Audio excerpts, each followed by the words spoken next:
What's good YouTube, and welcome to the house. Sick John here to bring you guys a market watch today, starting with Duel Power being available on TCG Player. Some of you guys are saying, finally! So many people have been asking me in the live streams, what should they do about this set? Should they pre-order it? How should they secure it? Where can they pre-order it? This is so anticipated. The set of the year, the set of the century, whatever you may call it.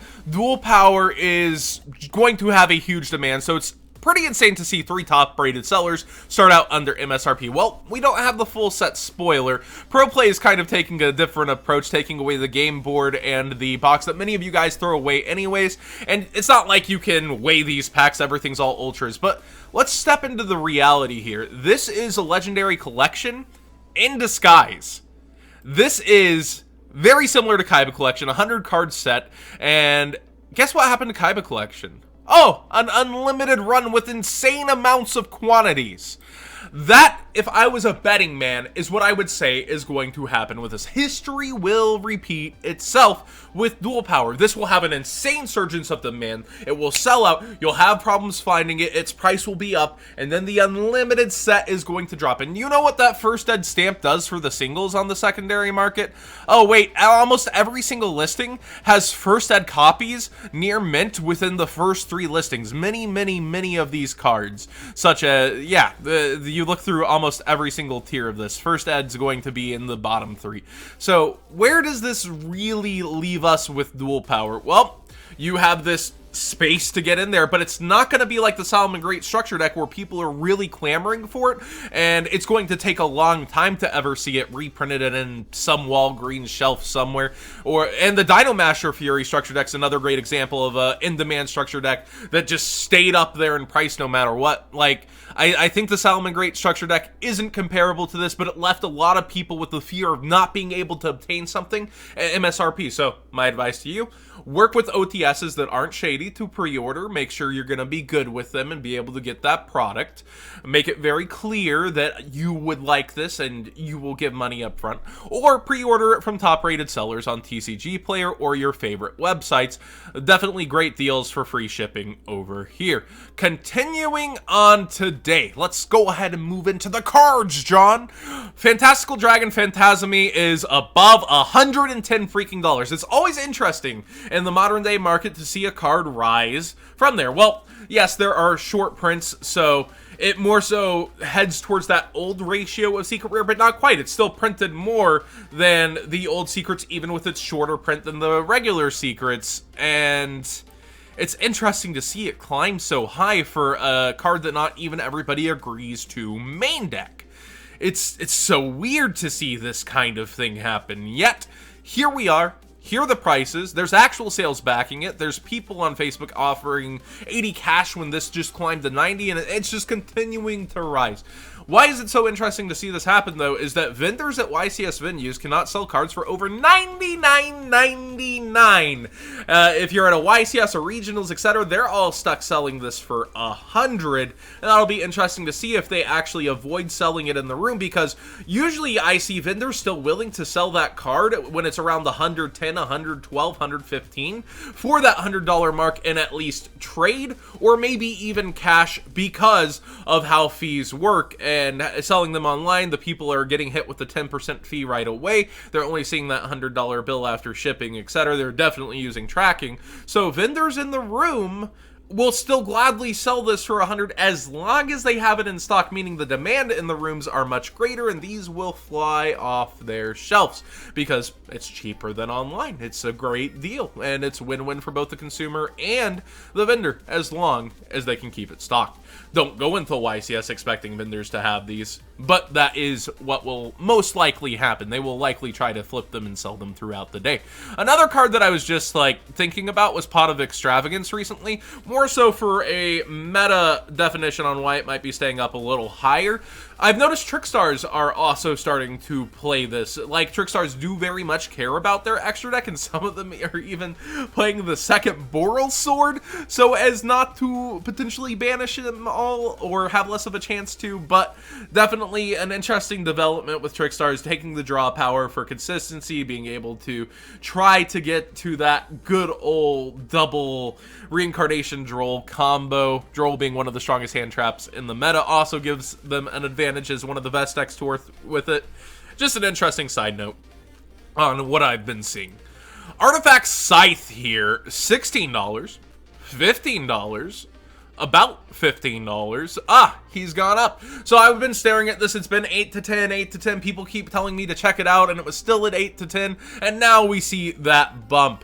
I think people are just really excited on the ability to shut off the entire extra deck, and that's probably why you still see a large representation of decks like True Draco, Altergeist, and of course Guru Control that this won't affect as well and will end up being sided out against. But still, it is of note that, hey, the engine is rising like never before, with Sanctum actually on most all of its copies getting bought out. And we go over to eBay, there's still some left, so get them sooner than later on these resales because, man, they are climbing like crazy. Hey, look, it's a playset at 15. Let's go to, I actually just noticed I don't have it on lowest first. Okay, so Canada's lowest, of course. Of course, the foreign ones are always the last ones.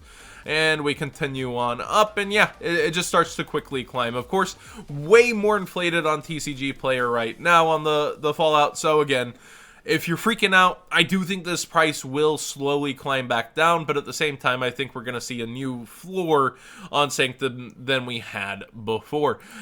Speaking of the structured decks, Ash Blossom is worth almost as much as finding this on the shelf. So if you're interested in Salmon Greats, you want a relatively budget adventure, go ahead and get yourself 3 copies of the structure deck and just sell the Ash Blossoms, unless you really need to keep them, of course. And that's the struggle, right? Finding the Soul Burner structure decks at MSRP is pretty insane. We only see it continue to slowly rise. Last time we saw this, it was like 14s, 15s. Now it's up to 16s. Yeah, that's the inherent problem, so good luck finding them. Again, all you people in rural areas, you might want to go ahead and just start cracking these open, having extra Salmon Great cores, and selling Ash Blossoms. I did find it pretty interesting that almost exactly what I said would happen, but it happened at a much accelerated rate. I thought Ash would be 5 for a while and eventually go up towards 10. It happened kind of like that. We do see the Super still, though, towards 12 to 13, pretty much the range I said. We see this at around 18, pretty much the range I said. But the secrets are holding even better than I thought. I thought it would dip to 30, 32 for a while, and they are holding for the unlimiteds at 40 here on TCG Player. So just kind of this interesting ecosystem that developed very, very much faster than I anticipated, but mostly right. Looking at other hand traps, Droll Lock is settling, and it basically looks like it's the same price as Tier 0 Spiral format where it was really used. We see 28s, 28s, and 28s. Oof, it was 25 before I refreshed. That's a Yikers Island from me, dog. And we go over here and we see, I believe this is near mint, even though it says pre-owned by Jobber. It says unless stated otherwise, and it's not stated, so I think he puts pre-owned to be very precautionary. This super kind of looks warped up top and then the other way on the bottom. So I personally am turned off by that. Take better pictures if it is near mint. And then again, Jobber here, and it's basically the same prices over here on eBay. So that's just kind of where we're headed in the format with hand traps like Droll and Lockbird that are seeing heavy play. Best hand trap of the format. Yeah, they're going to go up. Effect Veiler on every single front has been heading up. Every single front. It's crazy. When we looked at it last, like, there were at least still, like, you know, reasonable platinum rares. Yeah, it shines on your face like a ghost rare, by the way. Be careful about that. But yeah, even the commons are starting to head on up, and you have the final versions, you know, still available, but certain versions of the commons are even disappearing. Currently out of stock for D-Rev Ultras. Wow. So looking at the ultimate first, over here, the lowest is a PSA 8-1 that you would have to crack open to play. And then a Beckett 9, like just completely disappearing off the market are the ulties. And when I was looking over here as well, I think the lowest first ed was like 200 or something. It's just going crazy. The unlimiteds are even going off the market. People really headed back towards that old nostalgia of D-Rev for the max rarity plays. Ghost Ogre Ultimate, I was just kind of surprised at, is still up there at 78 over here, but there's near mint at 70 before 78 also. I just thought by now it would have kind of like taken a dip, but it sees play in certain formats, keeps going back up. Its other versions are all relatively reasonable, especially with that dual power reprint coming, though. 21 copies over here. Time to unload, huh, for the super rares. And we see the ultras also not too shabby, so do expect kind of the other versions of Ghost Ogre maybe to fall as we get dual power, because those are going to be ripped open for certain cards, and whenever a set is top heavy, other things tank and affect the whole market. Even with that $30 MSRP, it should have a pretty good fallout. Dark Arm Dragon Ultimate Rare.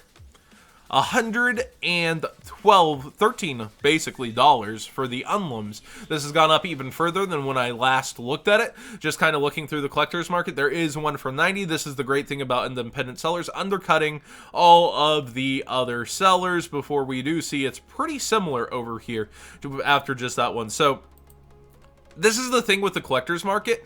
It's going to go by taste. It's going to go by past formats, nostalgia, people getting real jobs, getting money, coming back, wanting things that they used to have. And that format, both Return and Teledad, one of the most famous formats, and this happens to be now considered the highest rarity, even above the first Ed Secret Rare PTDN. People love their ulties, and looking towards plant format, we talked about the Breeze Dragon last time. We see Trigodia actually up here towards 25 here, and 23, and I kind of like having the sales data from eBay, right? So we go to end recently to track the actual sales. Wow, it's actually selling, but you kind of see that tree of it slowly going up and actually getting sales before the buyout. So just an interesting side note there, that there's actual sales data. There's actually selling at and above the price of, and people are really going for things like these. It's actually getting stabilized. People are actually chasing after these cards, and there is a backbone. There's I refer to it, I used to think it was just a bubble, but there's multiple bubbles now in the collector's market, that if a needle comes in and pops a few, there's still so much protection there. I wouldn't be doing life savings or anything, but I think PSA is a great investment if you can get high rated cards. I've seen certain other YouTubers make really smart calls with that and have beautiful collections. I suggest checking them out. Old school expert shout out there.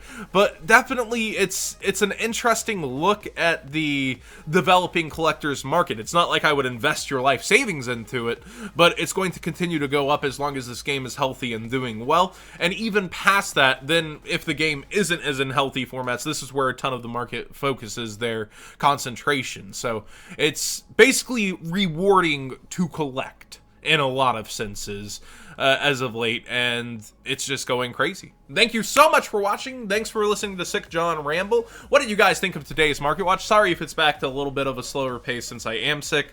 I'll be trying to keep up the quicker pace in the future. Like the video if you enjoyed the discussion, subscribe if you haven't already, and again, I truly want to know what you guys think. I have nothing else to do today besides slowly clean and read the comments.